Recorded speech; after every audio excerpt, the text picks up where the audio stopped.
Saluda a la iglesia con la paz del Señor. Vamos a leer ahí en San Lucas capítulo 8, verso 25 y lo vamos a leer a la voz de tres de una manera unánime. 1, 2, 3. Y les dijo: ¿dónde está vuestra fe? Y atemorizados se maravillaban y se decían unos a otros: ¿quién es este que aún a los vientos y a las aguas manda y le obedecen? Vamos a orar. Maravilloso y buen Dios, te damos gracias por habernos reunido en esta tarde y noche, Señor. Vamos a entrar a la exposición de la palabra. Seas tú hablando en nuestras vidas, Señor, y seas enseñándonos cómo debemos comportarnos, cuál debe ser nuestra manera de actuar enfrentando las tormentas, Señor. Te damos gracias y guíanos por tu palabra y por medio de tu Santo Espíritu a toda verdad. En el nombre de Jesús, amén. Tomen asiento, amados hermanos. Como decía, hoy vamos a continuar viendo un poco más acerca de un aspecto de nuestra vida en la tormenta. En el versículo que acabamos de leer, el Señor Jesús les hace una pregunta. Dice: ¿dónde está vuestra fe?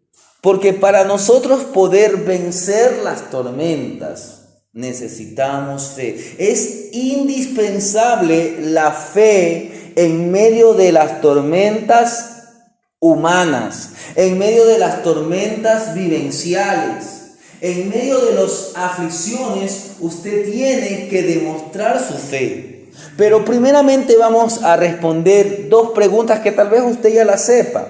Pero ¿qué son las tormentas? Y estoy hablando de las tormentas climáticas, pero esto también lo vamos a ver en un aspecto espiritual o humano.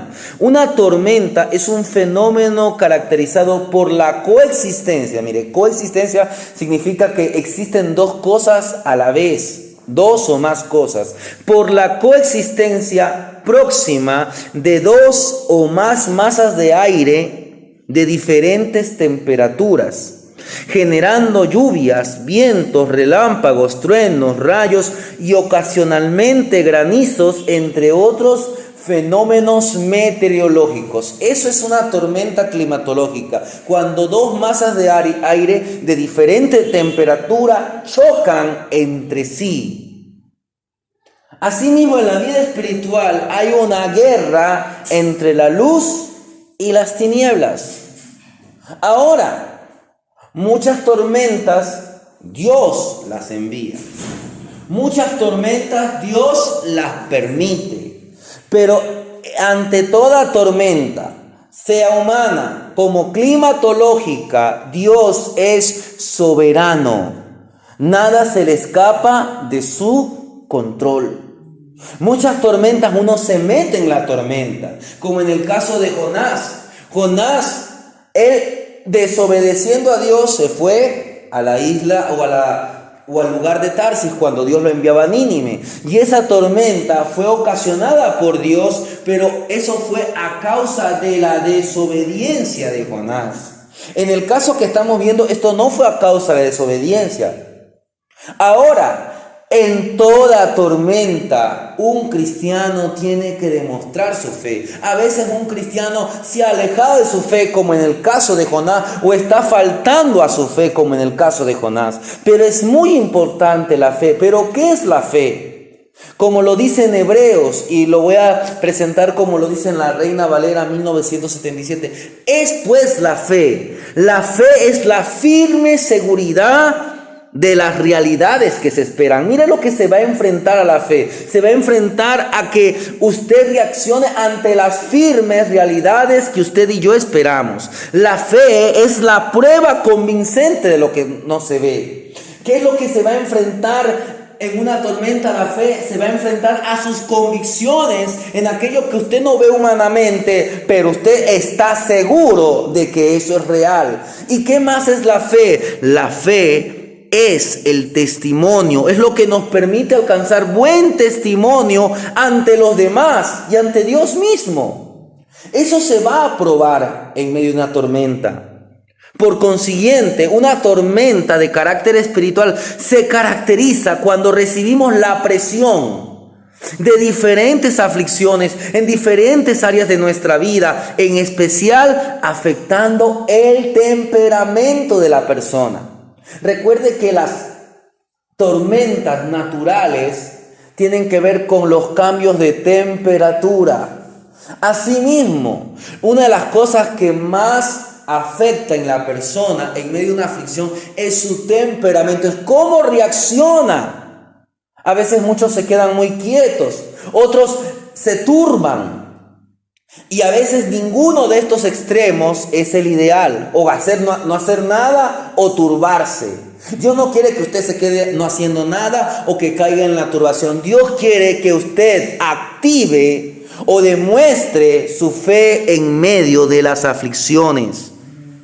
Por eso, como le decía, lo que más se presiona, lo que más es afectado es el temperamento de la persona en medio de aquella vicisitud, pero tiene como propósito promover o desarrollar la fe en medio de la tormenta o en medio de la aflicción. Santiago lo dice en el capítulo 1, verso 2 y verso 3.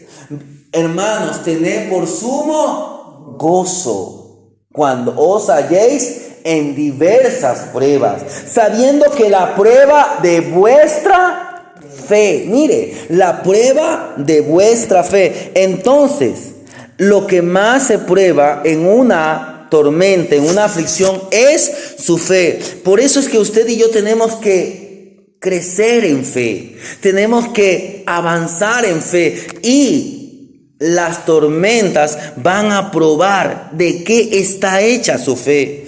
Muchos pueden decir, yo tengo fe, yo creo en Dios, pero cuando viene la aflicción, ellos muchas veces hasta se apartan, reniegan de su fe en Dios. Y por eso es que el Señor les dice, ¿dónde está su fe? En este presente estudio, en esta enseñanza, vamos a ver 3 puntos. Vamos a ver la necesidad y propósito de la tormenta. Vamos a ver cómo se manifiestan, las tormentas, cómo es nuestra reacción ante las tormentas y cuál es el impacto de las tormentas. Y por último veremos cómo la fe vence. ¿Cómo es la fe en medio de la tormenta? Porque la fe verdadera va a vencer cualquier vicisitud. En primer lugar, veamos la necesidad y luego el propósito de la tormenta. Hermana Magali, si nos puede leer en Hechos 14, verso 22. Usted manténgase ahí, hermano Miguel. Preste mucha atención. Hechos 14, verso 22.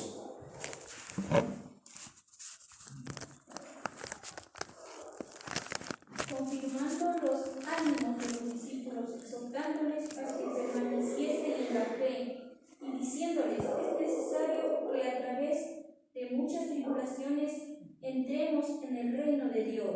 Mire, es necesario.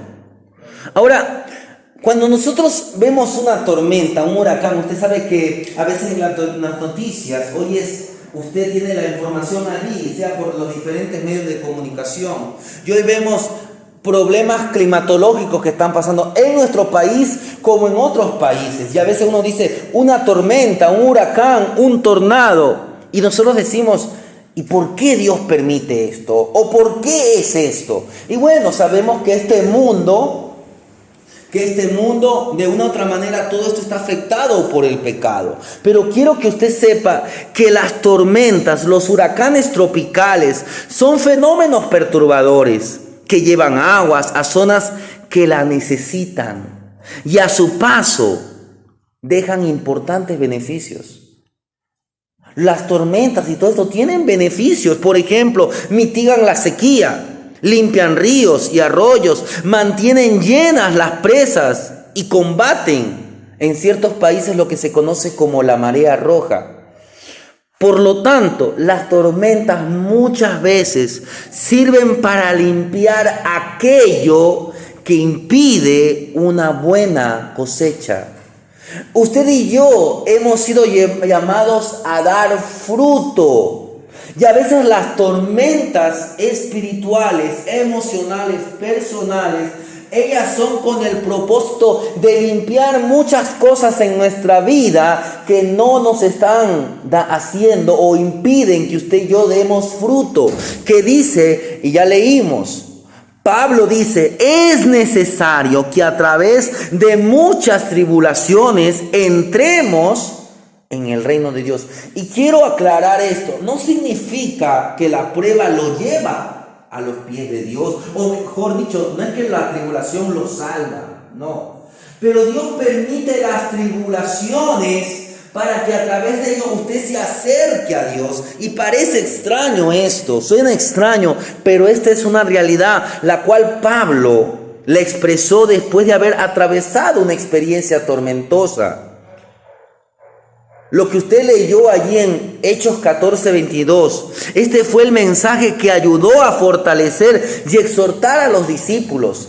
Pero este era un mensaje sencillo, pero probado en la experiencia personal de Pablo, porque en el capítulo 13, cuando uno empieza el capítulo 13, empieza lo que se llama el ministerio del apóstol Pablo, ya como apóstol, ya como un misionero. Pablo antes había servido en la iglesia de Corinto, ya tenía algún tiempo de creyente, de cristiano, tanto que la Biblia dice, y eso lo vimos días atrás, que la iglesia en Antioquía, después de un año de haberse congregado, los llamaron por primera vez cristianos. Ahí Pablo estuvo colaborando junto con el hermano Bernabé. En un ayuno Dios utiliza a algún siervo y dice, apártenme a Saulo y a Bernabé para la obra. Y después de haber orado los hermanos, encomendado a Dios, tal vez lo ayudaron con alguna ofrenda, los hermanos nos mandaron a la obra.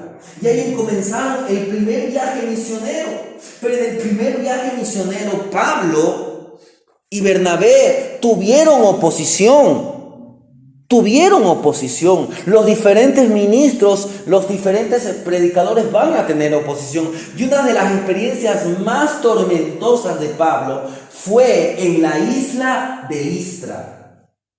¿Qué pasó en la isla de Listra? Pablo y Bernabé llegan y oran por una persona que tenía un problema en su salud. Esta persona, Dios la sana, y después el pueblo comienza a querer rendirles adoración a Pablo y a Bernabé. Pablo y Bernabé trataron de que la multitud no actuara de esa manera. Y después, como una reacción contraria a lo que había pasado, los habitantes de Listra comienzan a tirarle piedras, especialmente al apóstol Pablo, a tal punto que él queda como muerto. La Biblia dice que parecía que él había quedado muerto, pero después él se despertó, se levantó, con la ayuda tal vez de los hermanos, y después fue a otros lugares a predicar el evangelio. Entonces Pablo podría predicar este mensaje porque él había vivido ese mensaje.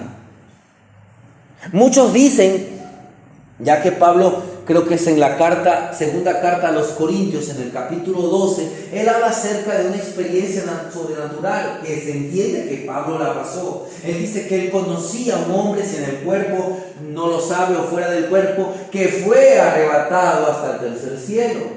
Muchos eruditos bíblicos han dicho que fue en esa experiencia que estuvo al borde de la muerte Pablo, cuando él fue apedreado en Listra. No lo sabemos si fue así, fue en otro momento, pero lo que le puedo decir es que Pablo, él no estaba hablando solamente desde su idea. Pablo estaba diciendo esto en base a su experiencia. Y esto es para muchos en el día de hoy un mensaje que se ha olvidado. Porque muchos consideran que cualquier tipo de tribulación es contraproducente para la vida cristiana, fallando en darse cuenta el lugar significativo que tienen las tormentas en el plan de Dios. En medio de esas tormentas es que se nos hace un llamado a la fe. Miren lo que Dios hace, volviendo al pasaje inicial. El Señor Jesús les reprochó su poca fe. ¿Y dónde fue? No fue en una playa, no fue cuando estaban alimentando a las multitudes. Es en medio de la tormenta que Dios le dice, ¿dónde está su fe? ¿Dónde está vuestra fe? Mire, el Señor Jesús, cuando lo llaman los discípulos, porque este es el mismo pasaje que ya vimos en Marcos, y ya mismo lo vamos a volver a ver en Marcos, vimos también en Mateo, pero el Señor, cuando lo llaman, Él no le dice, caray, qué tormenta. ¿Qué es lo que dijo Jesús? ¿Dónde está vuestra fe? La tormenta no podía perturbar a Jesús, pero la incredulidad de sus discípulos le incomodó. Y esto no va a ser la única ocasión en que el Señor les llamó la atención a sus discípulos, porque en Mateo 14, el verso 31 dice así, y esto también es un pasaje similar, porque ahí Jesús también camina sobre el mar en medio de una tormenta. Dice, al momento Jesús, extendiendo la mano, asió de él y le dijo, hombre de poca fe, ¿por qué dudaste? Mire lo que Jesús le dijo a Pedro en esta ocasión, porque esto fue cuando Jesús camina en el mar. En ese momento también el mar estaba agitado, ellos ven a una figura en medio del mar, piensan que es un fantasma. Él les dijo, yo soy, no teman. Entonces cuando ellos escuchan esto, Pedro dice, Señor, si eres tú, di que yo vaya hacia ti. Y Jesús dice, ven. Y Pedro comienza a caminar sobre las aguas. Pero ¿qué pasó? Vino un viento, Pedro desenfocó la mirada, comenzó a ver que el viento venía. Pedro comienza a hundirse y dice, Señor, sálvame. ¿Y qué dice Jesús? Hombre de poca fe. Miren lo que está diciendo, no dice que no tenía fe. Le dice que tenía fe, pero era poca. Y eso es algo que usted tiene que también saber. En la vida cristiana, usted tiene que crecer en fe, y por eso es que vienen las pruebas, para que usted avance en la fe, para que usted demuestre la clase de fe que tiene. Porque la fe puede ser poca, como en el caso de aquí, también usted lo va a ver que también Jesús les llama la atención y dice, hombres de poca fe, le dice a sus discípulos. La fe también puede ser mucha. En cierta ocasión, un hombre que no era ni siquiera judío, sino creo que era un centurión romano, le dice a Jesús, Señor, di tan solamente la palabra, porque yo tengo hombres bajo mis órdenes, y yo le digo, a este ve y va, a otro le digo, hace esto y lo hace. Si tú dices la palabra, mi siervo sanará. Y Jesús le dice, este hombre tiene grande su fe. Mire, grande, o una fe grande. Entonces, mire, usted ve una fe grande, pero la fe no tiene que quedarse allí. La fe tiene que ser perfeccionada. Y usted un ejemplo lo ve en ¿qué? En Abraham.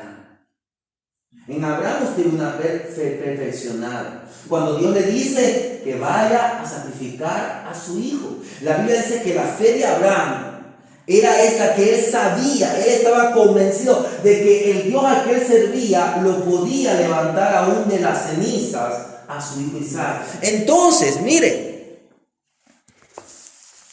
no era que no tenían fe.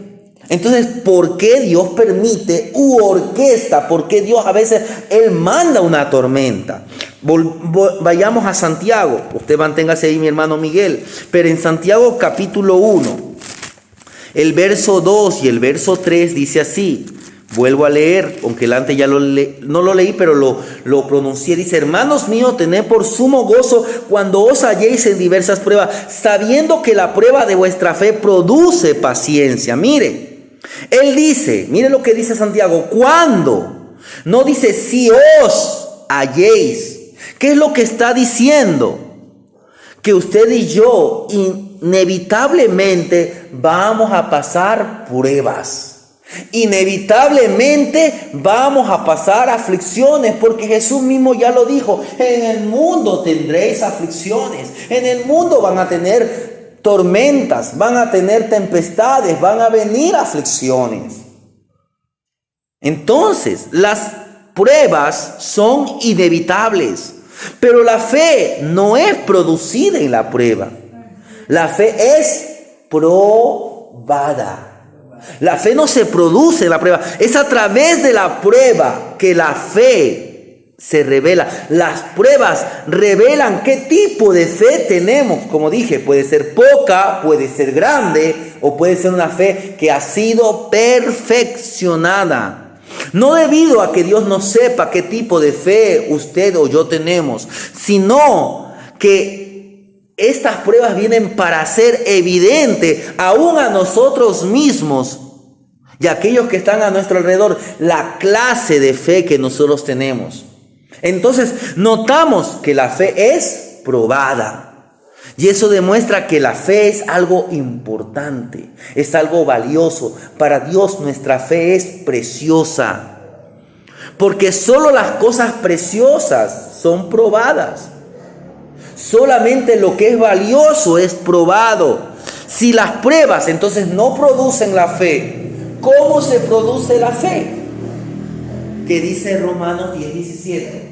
La fe viene por el oír, y el oír la palabra de Dios. Mire, ¿qué es lo que produce fe? Es el oír, y el oír la palabra de Dios. Ahora, Santiago también dice que nosotros no tenemos que ser oidores, sino hacedores de la palabra. Cuando usted comienza a poner por obra, cuando usted comienza a santificarse, cuando usted comienza a cumplir esta palabra, cuando usted comienza a obedecer esta palabra, es porque usted está demostrando su fe. Es porque usted está acatando su fe. Ahora, cuando todo va bien, a veces es muy fácil hacer las cosas. Si me va bien económicamente, entonces yo diezmo, yo ofrendo, yo me congrego. Pero cuando vienen las aflicciones en el área económica, muchos dejan de diezmar, muchos dejan de ofrendar, muchos dejan de congregarse, muchos dejan de servir. ¿Por qué? Porque la aflicción económica como que a uno lo nubla. Pero es allí cuando la fe tiene que hacerse evidente. Porque es la prueba la que revela la fe.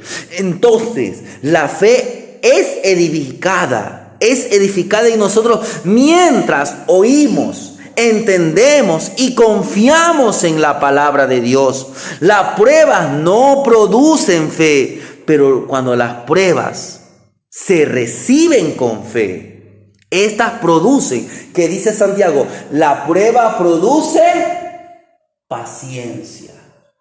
La prueba de vuestra fe produce paciencia. Porque eso es algo que también se afecta en las aflicciones. En las tormentas, la paciencia como que nos caemos en una impaciencia. Por eso es importante lo que vimos la semana pasada. Paz.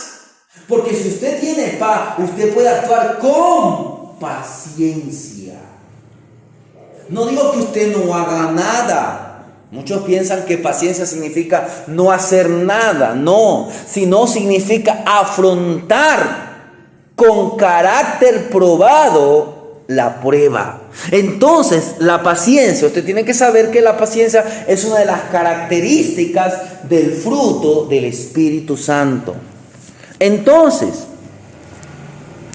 nosotros tenemos que saber afrontar. Mire, en el mundo la actividad de los ciclones, los ciclones tropicales, ellos alcanzan un punto máximo a fines del verano boreal. ¿Qué es el verano boreal? Ahorita en Estados Unidos del norte están en primavera. El verano boreal es el verano del norte, porque el verano del norte no es el mismo verano del sur, y nosotros estamos en el centro. Nosotros tenemos otro verano. El verano boreal, el verano del norte, aparece allá por el mes de agosto. Entonces, en el verano boreal, el verano del norte, las temperaturas, cuando hay la diferencia entre las temperaturas altas y la temperatura baja en la superficie del mar, a esto comienzan a haber patrones de los huracanes, unos patrones ciclónicos. ¿Qué significa? Que hay una temporada de huracanes. Pero cada región en particular tiene su propio patrón estacional. A escala mundial, mayo es el mes menos activo, mientras que septiembre es el mes más activo. Y en el Océano del Atlántico Norte se producen una temporada de huracanes que empieza desde el 1 de junio hasta el 30 de noviembre.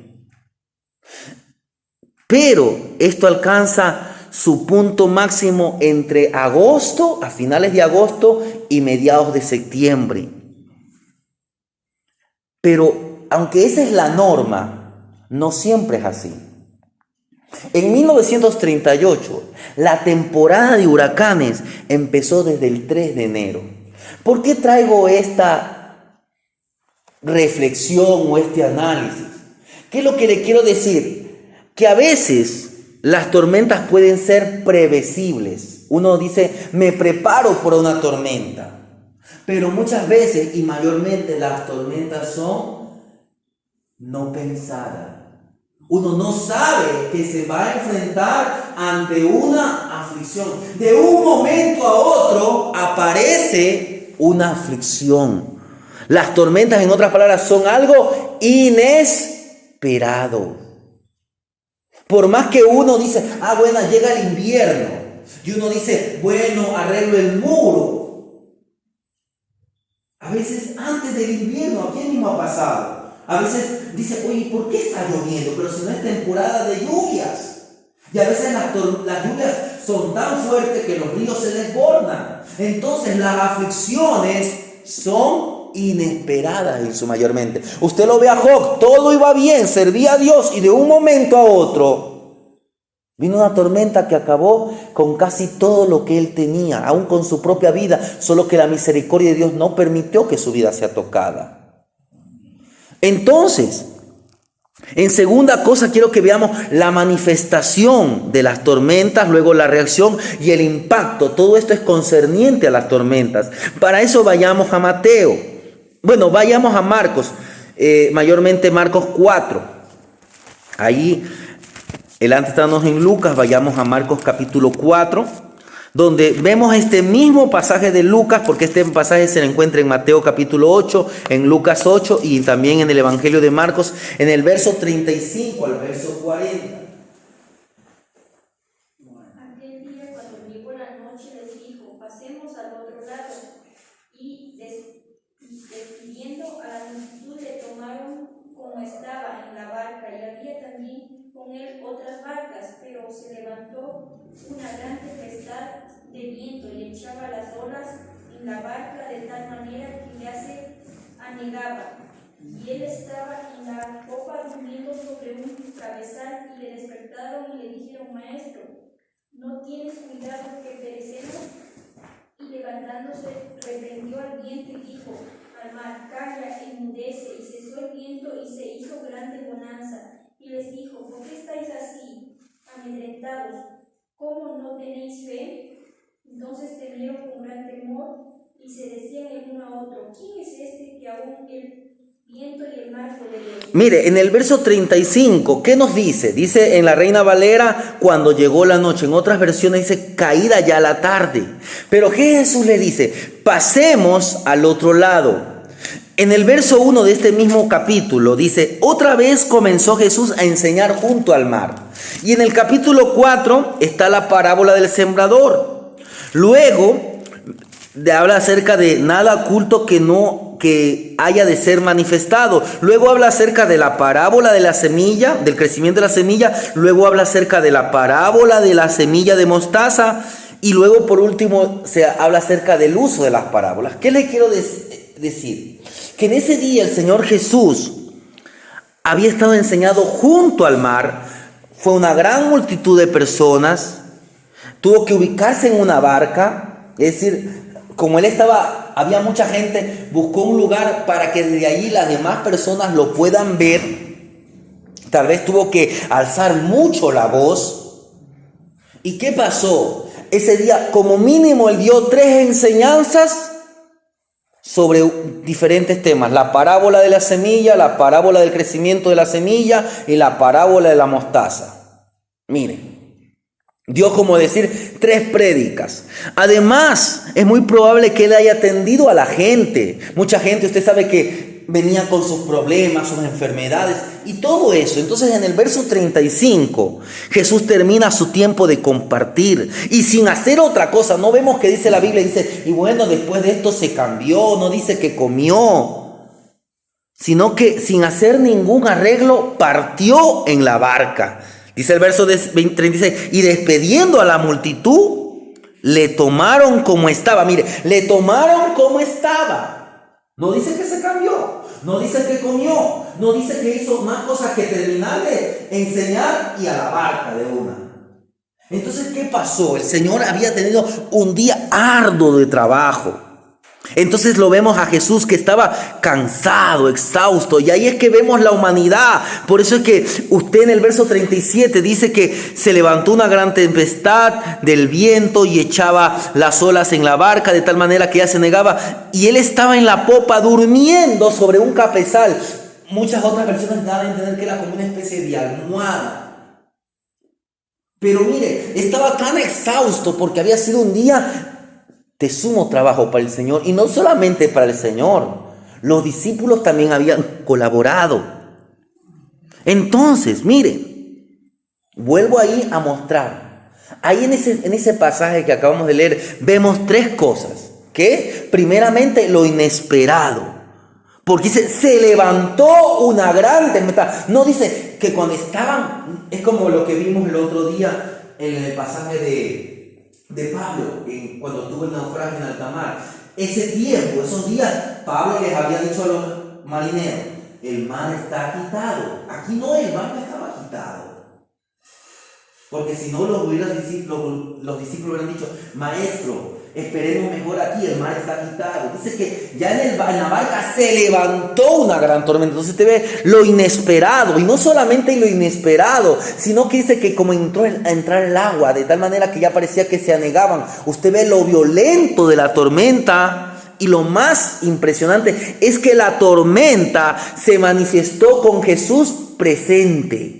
Entonces, ¿qué es lo que le quiero decir esto en especialmente el tercer punto? Que es una falacia, es una mentira pensar que Dios con nosotros, Dios está con nosotros. Él ha dicho, yo estaré con vosotros todos los días hasta el fin del mundo. Pero es una falacia pensar, es una mentira pensar que si Dios está con nosotros tenemos la garantía de una vida exenta, libre de tormentas, libre de aflicciones. Lo increíble de este incidente es que no solo ocurre con Jesús en la barca, sino que esto fue orquestado por Jesús mismo. Porque Jesús, ¿qué le dice? Pasemos. Si Jesús, usted lo ve al final de esta lectura, calmando el mar, ¿usted no cree que Jesús sabía que venía la tempestad? Sabía. Él ya sabía. Él es omnisciente. Él es Dios. Él sabía. Esto fue orquestado. Esto fue llevado. Fue motivado por el poder de Dios mismo. Dios es el que tiene el control de todo. No hay duda de que Jesús al final de esta historia pudo controlar los elementos de la naturaleza, y también él conocería lo que pasaría dentro de la barca. Esto pudo sorprender a los discípulos, pero no a Jesús. Pero esto es más visible en el capítulo 6. Donde vemos el pasaje que vemos allá en capítulo 6 cuando Jesús camina en el mar. Mire lo que dice en el capítulo 6, verso 45, que la otra vez ya lo miramos, principalmente el verso 48 del capítulo 6 de Marcos dice, y viéndolos remar con gran fatiga porque el viento les era contrario. ¿Dónde Jesús lo estaba viendo? Lo estaba viendo a la orilla. En aquella ocasión Jesús no estaba con los discípulos. Jesús les dijo, suban a la barca, yo más adelante los encuentro con ustedes. Jesús les dijo, suban a la barca. Jesús se fue a orar al monte, y a la cuarta vigilia, cerca de las 3 de la mañana, Jesús está parado en la orilla y los ve a sus discípulos, no sé a cuántos metros, cuántos cientos de metros estaban los discípulos, miren, Los ojos del Señor, por eso dice, los ojos de Jehová contemplan toda la tierra. Jesús los estaba viendo a cuántos metros, a cuántos, tal vez 1 kilómetro. Y los veía que estaban remando con fatiga. A veces usted está pasando una aflicción y usted piensa que Dios no lo está viendo. Dios lo está viendo. Ahora usted tiene que entender, esta tormenta que estoy pasando, ¿es porque yo me metí en la tormenta, como Jonás? ¿O es porque Dios está orquestándola para probar mi fe? Pero ante toda circunstancia, Dios es soberano. En donde los discípulos, aquí usted los ve enfrentando una tormenta, mas Jesús en esta ocasión no estaba con ellos, pero los estaba mirando. En la otra tormenta que vemos en Marcos 4, usted lo ve a Jesús en medio de la barca. Pero ¿cuál fue la reacción ante las tormentas? ¿O cuál es la reacción ante la tormenta? Mire, ¿cuál fue la reacción de los discípulos volviendo a Marcos? Mire, usted los ve, dice el verso 38. Y él estaba en la popa durmiendo sobre el cabezal, Marcos 4:38. Y le despertaron y dijeron: Maestro, ¿no tienes cuidado que perecemos? ¿Qué es lo que usted ve en los discípulos? Temor. La reacción de los discípulos fue el temor. Pero quiero decirle que esto es lo más natural posible. No era su temor hacia la tormenta que hizo que Jesús les dijera que no tenían fe. Porque analice, mire, una pequeña barca en una gran tormenta es un lugar que da temor. Jesús no está molesto porque tenían temor. No. El temor inicial en sí mismo no está mal. Si a usted le apuntan con un rifle, hermano Miguel, si a usted le apuntan con una metralleta, usted no va a tener temor. Es normal. Ahora, ¿cómo debe ser la reacción del creyente? Si usted está pasando una aflicción, si usted tiene un hijo, una hija en un hospital, y el diagnóstico no es bueno, si a usted va donde el doctor y el doctor le dice amigo, amiga, o señor, o señora, joven o señorita, sabe que le tengo que decir que usted tiene un cáncer. Humanamente usted no va a decir: ¡ay! ¡Aleluya! ¡Gloria a Dios! No, usted va a tener temor. El temor inicial es normal en todo ser humano. Ahora, ¿qué vamos a hacer con ese temor? ¿Cómo debemos reaccionar después del golpe? Lo que los discípulos eligieron hacer con el temor, eso hizo la diferencia. Ellos permitieron que el temor los dominara y los llevó a dudar de la persona de Jesús. Mire, ahí usted ve el impacto de la tormenta.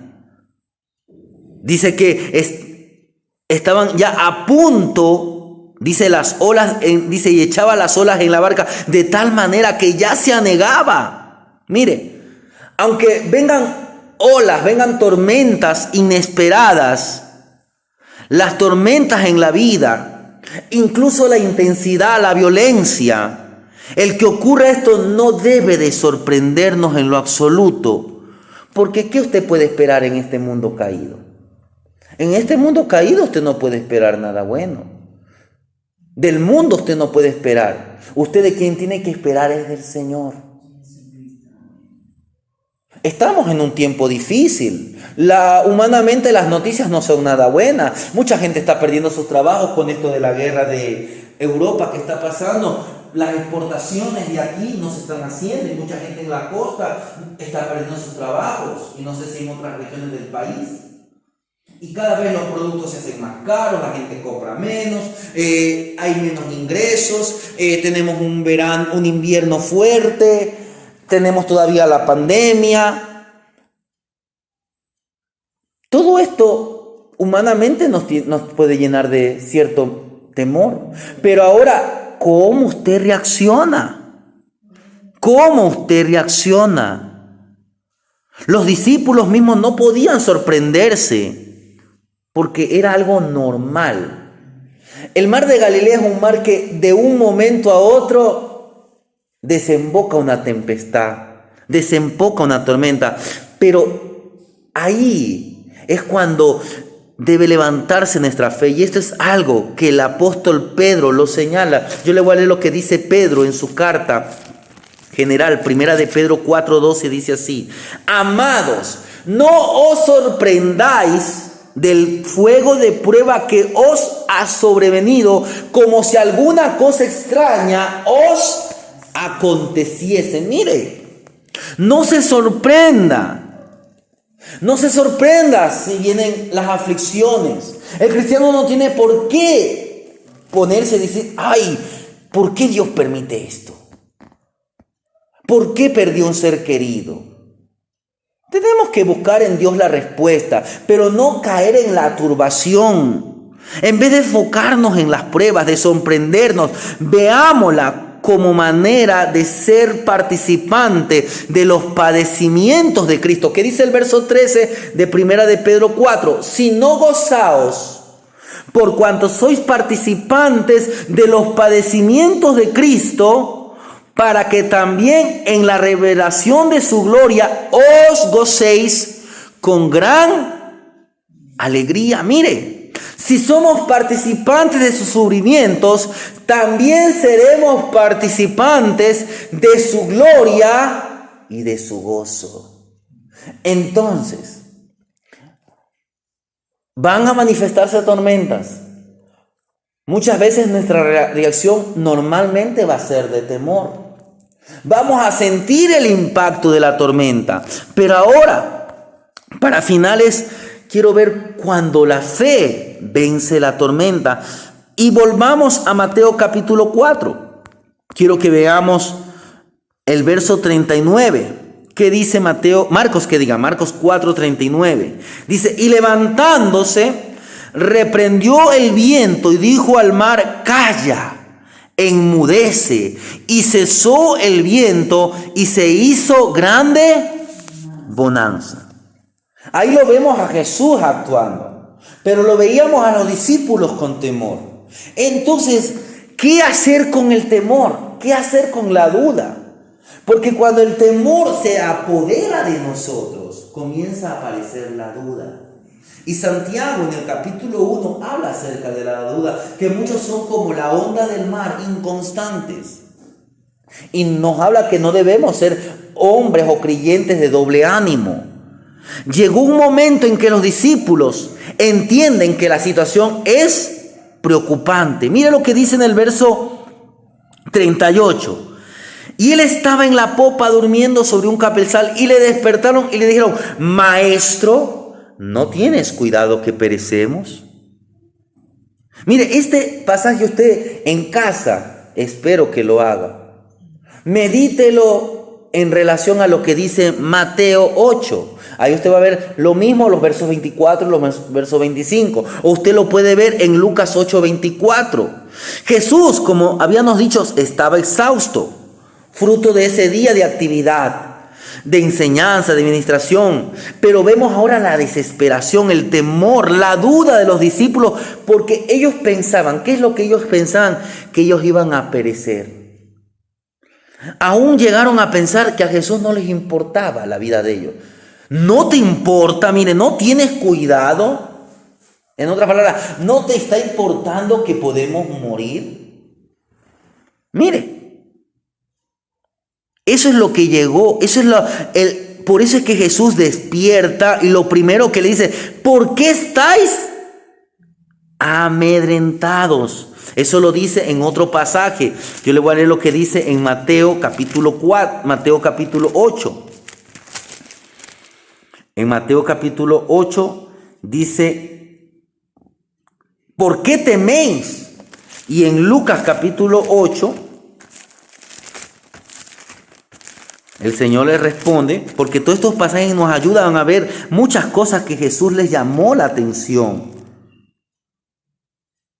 Dice: ¿dónde está vuestra fe? Y atemorizados se maravillaban y decían: ¿quién es este? En otras palabras dice: ¿por qué están llenos de temor? ¿Por qué están cautivos de temor? ¿Por qué están atemorizados?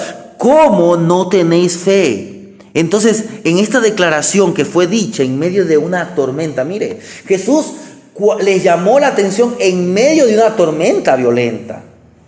Era normal que tengan temor, sí, pero este temor ya se había apoderado de ellos. Y la razón del miedo los llevó a decir al Señor, ¿que acaso no tienes cuidado de nosotros? Esto puede ser porque ellos estaban dudando del poder de Dios. Muchas veces usted o yo hemos visto la mano de Dios haciendo obras, milagros. Los discípulos ya habían visto muchos milagros de Jesús. Pero ahora ellos tal vez decían, no, esto ya sobrepasa el poder de Dios. Usted lo ve en el caso de cuando Marta y María, hermanas de Lázaro, lo reciben a Jesús. Ellas, ¿qué les dicen? Señor, si tú hubieras estado aquí, mi hermano no hubiera muerto. Ellas confiaban de que Jesús tenía poder para sanar, pero les parecía casi imposible que Jesús pudiera, después de 4 días que Lázaro había sido enterrado, es decir, no es que tenía de 4 días de muerto, sino que ya tenía 4 días de que lo habían enterrado, sepultado. Lo veían como cosa tal vez imposible para Jesús, pero Jesús demostró que para Él no hay nada imposible. Entonces a veces a usted o a mí nos cuesta aceptar el poder de Dios, pero también que estaban dudando los discípulos, estaban dudando del amor de Jesús, porque ellos le dicen, ¿que acaso no tienes cuidado de nosotros? Es como que usted a veces le dijera, Señor, parece que a ti no te importa mi vida, porque tú me permites que yo pase esto. Yo lo puedo entender esto en un cristiano de 1 año. Pero Dios quiere que usted deje de ser un cristiano que se queja. No digo que es malo quejarse ante Dios. Dios hasta nos soporta, nos recibe nuestras quejas. Pero ¿cómo usted presenta su queja? ¿Cómo usted presenta sus problemas ante Dios? ¿Cómo usted los presenta? ¿Como una queja donde dice, Señor, parece que ya me has olvidado? O Señor, vengo a ti con este problema, pero yo sé que tú me vas a dar la solución de este problema. Yo no lo entiendo, pero confío de que tú me darás la victoria. ¿Cómo tenía que ser la reacción? ¿Cómo debe ser nuestra actitud? Porque lo que ellos estaban cuestionando, ¿qué era? El amor, el poder de Dios, pero no solamente el poder de Dios, sino la sabiduría de Dios. ¿Por qué? Porque todo está bajo el poder de Dios. Y Dios le había dicho, Jesús le había dicho, pasemos al otro lado. Jesús tenía un propósito y sus propósitos son sabios y son perfectos. Nuestra actitud de resistencia hacia los propósitos. ¿Cuál era el propósito de Jesús? Pasar al otro lado. No es solamente un cuestionamiento a su amor, sino un desacuerdo con su sabio accionar. En nuestra pequeñez, hermanos, ya usted no es un creyente de 1 año, de 2 años, de 3 años. Mañana puede ser que usted esté pasando una tremenda aflicción. ¿Cómo debemos responder? Si usted no entiende lo que está pasando, ¿cómo debe responder? Responda postrándose ante aquel que todo lo sabe, que todo lo puede y que nos ha amado hasta el fin. Porque la fe nos mantiene a flote en la tormenta. Jesús se levanta, muestra su total control. Él dice en el verso 39 del capítulo 4 de Marcos, calla, enmudece, y dice que cesó el viento, se hizo grande bonanza. Ahora, Jesús no es que tomó control de la situación. Jesús mostró su control total de la situación. No es que Él tomó el control de la situación, porque en realidad en ningún momento estuvo fuera del control de Dios. Al levantarse, reprendió al viento y al mar por su agitación. Reprendió a los discípulos por su falta de fe. Hasta ese momento, los discípulos habían sido testigos de múltiples milagros. Pero este milagro Este extraordinario despliegue de poder de Jesucristo era la evidencia de la divinidad. Por eso, ¿qué es lo que los discípulos dicen? ¿Quién es este? Que aún el viento y el mar le obedecen. Y días atrás leíamos en Salmos, creo que era el Salmo 89, que Jehová es aquel que controla la braveza del mar. Entonces aquí era una evidencia completa. Si mañana por ahí le aparece un testigo de Jehová y le dice que Jesús no es Dios, acuérdese que hay un versículo en Salmos que dice que Jehová tiene el control sobre el mar. Este milagro es una clara evidencia de la divinidad de Cristo, porque el único que puede controlar el viento y el mar es Jesús. Ahora, muchos han cogido este pasaje y cuando vienen los huracanes, en el poder de Jesús te mando huracán, que no es así. Si Dios está permitiendo, es primeramente para que nos humillemos. Y si Dios permite que la tormenta llegue, Él sabrá cómo debemos actuar. Dios tiene poder. Dios puede decirle a un siervo de Dios, pero hoy muchos están cogiendo este pasaje y están utilizándolo mal. No. El que tiene el control absoluto de la naturaleza es Jesucristo. En el poder de Jesús, Dios a veces nos manda a hacer algo. Pero si Dios muchas veces envía, ahorita estamos en un tremendo invierno. ¡Ay no! Yo mando, yo decreto. Tenga mucho cuidado. El poder de Dios no es para hacer chiste, ni burla, ni creernos más que otros, sino para darle a Dios toda la gloria. En todo esto, quien fue glorificado era el Padre, pero se evidenció el poder de Cristo como Dios en el cielo y en la tierra. Jesús reprendió: ¿dónde está vuestra fe? La vida cristiana inicia cuando nacemos de nuevo, gracias a la misericordia de Dios que nos regala, porque la fe, según Corintios 5:7, dice que es un don de Dios. Dice 2 de Corintios capítulo 5, el verso 7.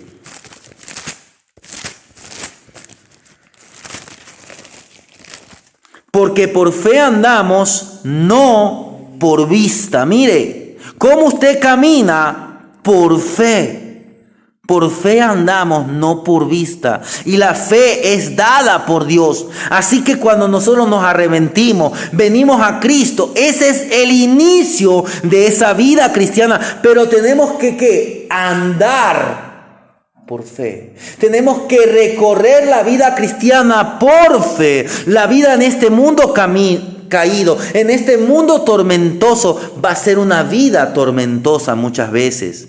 Y esto no debe sorprenderle ante aquellas difíciles situaciones. Tenemos que entender que aunque tendemos a temer, humanamente llegamos a tener temor, pero nuestro proceder no debe ser de dudar de nuestro Dios, de dudar de su poder, de dudar de su amor, de dudar de su sabiduría, porque en cualquier caso la duda sobre nuestro Dios nos lleva al temor, nos lleva al pánico y a la falta de gozo en nuestras vidas, y nos lleva a tomar malas decisiones. Muchas personas se llenan de temor, muchos cristianos se apartan en la tribulación y después están tomando malas decisiones adelante. Es aquí donde ponemos nuestra fe a funcionar. Por último, ¿cómo se ve la fe que vence la tormenta? La fe que vence la tormenta es la respuesta de obediencia, es la respuesta en la confianza y es un canto de adoración a Dios. Mire, ¿cómo entonces la fe debe responder? Suena fácil decirlo, pero ponerlo en práctica marca la diferencia. Cuando usted revisa en la Biblia aquellos hombres de fe, aquellos hombres como Abraham, aquel Abraham que usted lo ve diciéndole a Dios que vaya a sacrificar, no empezó con una fe perfecta, ni siquiera empezó con una fe grande. Él empezó con una fe pequeña. Dios le dice a Abraham: sal de tu tierra, de tu parentela, a la tierra que yo te daré. Y eso usted lo ve en el capítulo 12 de Génesis. Pero se entiende que ya Dios venía tratando con Abraham mucho tiempo atrás. Abraham se demoró en salir. Más adelante, cuando ya llegan a la tierra prometida, dice que viene un hambre sobre la tierra prometida, sobre la tierra de Canaán. ¿Y qué es lo primero que hace Abraham? Desciende a Egipto. No consulta a Dios. No actuó como un hombre de fe. Tenía fe, pero poca. Se va a Egipto y ahí ¿qué pasa? Él dice, no, mi mujer es hermosa, los egipcios me la van a querer conquistar. Di que eres mi hermana. Cayó en mentira. Más adelante regresa a Betel y después de otro tiempo vuelve a cometer el mismo error en tierra de los filisteos. Entonces no es que Abraham empezó con una fe grande, empezó con una fe pequeña, pero a través de las diferentes aflicciones, por eso es que se tardó muchas veces el plan de Dios. ¿Por qué? Porque Abraham no había perfeccionado, no permitía que Dios perfeccionara la fe. ¿Y cómo se perfecciona? ¿Cómo crece la fe? Ya dijimos, la fe viene por el oír, y el oír la palabra de Dios. En este día reciba. No es palabra del predicador, no es palabra del hermano Junior. Dios, usted no sabe lo que va a venir mañana. Hoy muchos creyentes en este tiempo están tomando malas decisiones. ¿Por qué? Porque estamos pasando tiempos difíciles y dicen, no, la mejor opción es emigrar, la mejor opción es meterme en este negocio, la mejor opción es este trabajo. Cuando la mejor opción, ¿quién es? Cristo es la mejor opción. La mejor opción es obedecer la voluntad de Dios. Cuando usted dobla su rodilla y le dice, Señor, dirígeme, hay esta propuesta, pero ¿será tu voluntad? Y si no es tu voluntad, termina ese asunto. Dios nunca se va a ir contra las leyes. Dios nunca se va a ir contra su palabra. Dios quiere que usted y yo obedezcamos. En primer lugar, obedezca. Porque entonces, al final de cuentas, la fe es un don de Dios, pero este don es alimentado por la palabra, es decir, por su revelación. Dios le dijo a Abraham, anda a aquel lugar. En aquel lugar él levantaba un altar, Dios le revelaba, Dios le decía, mira los cielos. Entonces Abraham dice que creyó y le fue contado por justicia. Ahí usted ve que un avance en la fe. Un avance tal vez pequeño, pero la fe que trajo a la vida de Abraham, justificación. Justificados pues por la fe, tenemos paz para con Dios. Paz para con Dios. Recuérdense, paz para con Dios, la paz de Dios y la paz de Dios en medio de la tormenta. Pero ¿qué más? La tormenta debe llevarnos con mansedumbre a recibir la palabra para que implantada en nuestros corazones respondamos a las peticiones, a las demandas de Dios con obediencia antes, durante y después de la tormenta. Y esto se ve evidente en la vida de hombres como Abraham, en la vida de hombres como Job. Pero para no irnos a estudiar la vida de Job y Abraham, porque estamos ya terminando el mensaje, quiero que veamos un pasaje muy conocido. Y si puede, esté en casa, lea este libro que tan solamente tiene 3 capítulos. El libro del profeta Habacuc. ¿Qué dice, hermana Magali? Vaya a Habacuc capítulo 3, verso del 17 al 19. Habacuc capítulo 3, verso 17 al verso 19. Aunque la higuera no florezca, ni en las vides haya frutos, aunque falte el producto del olivo, y los labrados no den mantenimiento, y las ovejas sean quitadas de la majada, y no haya vacas en los corrales, con todo yo me alegraré en Jehová, y me gozaré en el Dios de mi salvación. Jehová el Señor es mi fortaleza, el cual hace mis pies como de siervas, y en mis alturas me hace andar, al jefe de los cantores sobre mis instrumentos de cuerdas. Mire, ese es un pequeño salmo, una pequeña canción.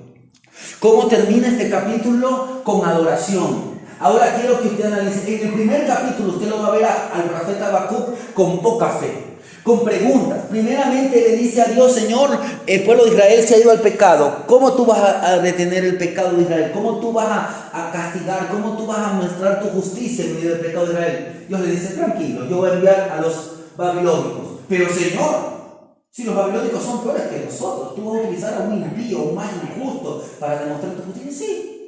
¿Cuál es el problema de ellos? Esa es la manera como yo actúo. Ya después yo con los babilónicos trato.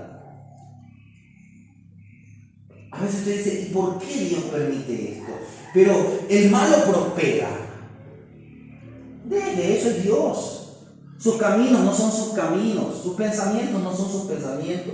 Los planes de Dios no se cuestionan. A veces, Señor, no tengo económicamente, ¿y por qué tú me dices que tengo que servirte en la economía? Tranquilo, Dios es el proveedor. Lo que parece ilógico, usted tiene que creerlo, porque si es palabra de Dios, usted tiene que obedecer a la palabra de Dios. ¿Y cómo? En confianza. En confianza que los planes, la sabiduría, el poder, el amor de Dios no falla. ¿Y cómo usted responde? Como respondió el profeta Habacuc. El profeta Habacuc, él responde con una adoración. Estos hombres empezaron con una fe pequeña, con quejas, con protestas a Dios. Pero en la carrera de la fe aprendieron, como dice el verso 4 del capítulo 2, que dice Habacuc 2:4.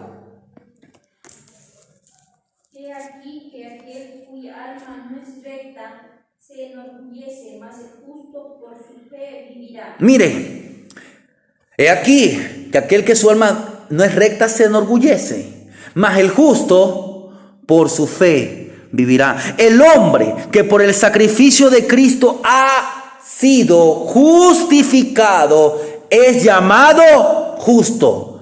No por nuestra justicia, sino por el sacrificio, mas el justo. Entonces el principio de su vida es la fe, en lugar de sus propias fuerzas, es decir, en la confianza en sí mismo, en el orgullo. Ay, no, yo creo que yo voy a salir, nos vamos a levantar.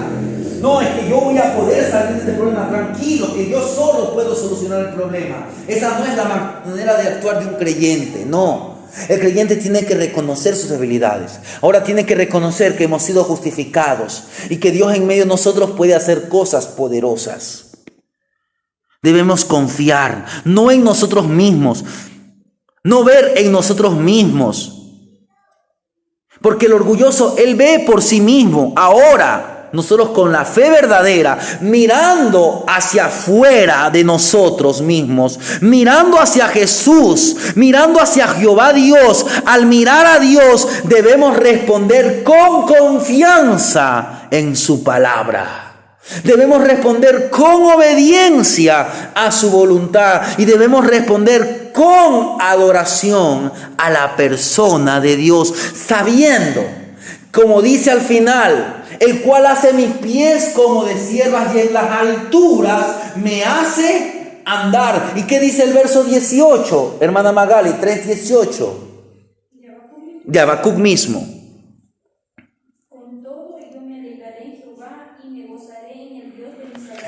Él es el Dios de nuestra salvación. Entonces, ¿qué va a pasar? Cuando usted sabe que Él es el Dios de nuestra salvación, usted no va a decir como los discípulos, Señor, no tienes cuidado de que perecemos, sino que usted va a expresar su fe, va a enfrentar cualquier adversidad con la fe puesta en Dios, porque la fe en Dios es la que vence la tormenta. La fe en Dios se expresa con cánticos de gozo. ¿Qué dice el verso 19? Jehová el Señor es mi fortaleza, el cual hace mis pies como de siervas, y en mis alturas me hace andar. Mire, ahí nomás, mire, y en las alturas, mire ese cántico de gozo. Entonces usted ve un cántico de gozo. ¿Por qué? Porque ya hemos visto algunas cosas en esta miniserie. Porque cuando hay paz en la tormenta, ¿qué va a pasar? El siguiente paso es que haya fe en la tormenta. Cuando hay paz, cuando hay fe en la tormenta, Dios quiere que sigamos avanzando. ¿Y cuál es el siguiente paso? El siguiente paso es que habrá gozo en la tormenta. Aunque parezca extraño, Dios quiere que usted vaya de la paz a la fe y de la fe al gozo. Porque ese es el Dios al que nosotros servimos. Un Dios que quiere producir en nosotros paz, gozo y fe en medio de cualquier tormenta. Amén.